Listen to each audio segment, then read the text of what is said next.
Фатима Кадзоева, жительница города Сунжа, обратилась с просьбой оказать ей содействие по устранению прорыва на водопроводных сетях. По ее словам, она обращалась в различные инстанции города и подразделения ГУП «Водоканал». Однако вопрос не решается. Три школы улицы Дахтва, Цабут,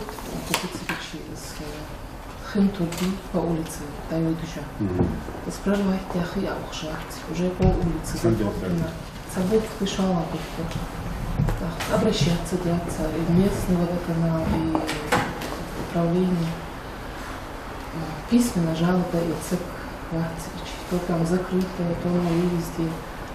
На горячую линию обещают решить проблему, не решают. Глава Ингушетии внимательно выслушал девушку и дал поручение главе администрации города Сунжи Исламу Дербичеву провести проверку, выяснить, как ведется работа с заявителями в ГУП «Водоканал» и есть ли журнал учета входящей корреспонденции, а также работает ли телефон горячей линии. Параллельно необходимо ставить вопрос о ликвидации прорыва водопровода. По итогам выполненных работ доложить об исполнении. Направить людей, провести такое самое тщательное расследование, куда обращались. Вот эта цепочка, она работает или нет? Телефон раз, письменные заявления, и к кому обращались, и берут, не берут, там журнал вот этих приемов письменных заявлений, вообще он есть или нет. И как там вообще, можно ли туда дойти, достучаться? Санкт-Хоном, потому что до нас дозвониться легче, чем до него.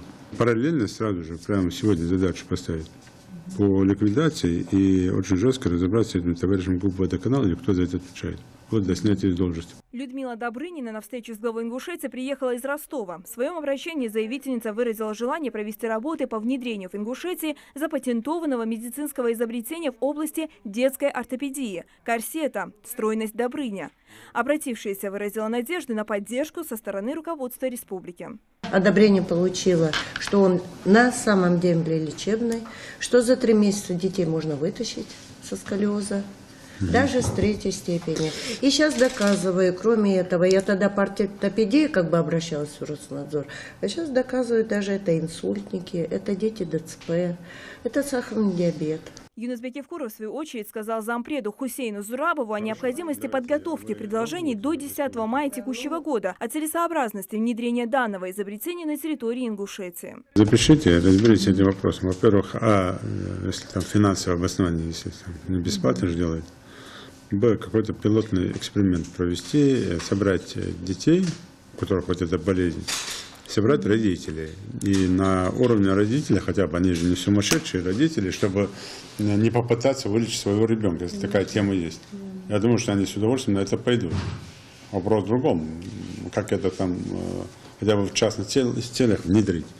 И дальше же, как его внедрить там, в масштабах школы. Жители республики волновали и другие вопросы, в том числе трудоустройства, образования, сельского хозяйства. Проанализировав их обращение, глава региона поручил ответственным лицам изучить каждую ситуацию, принять решение и доложить об исполнении. Хава Султыгова, Новости 24.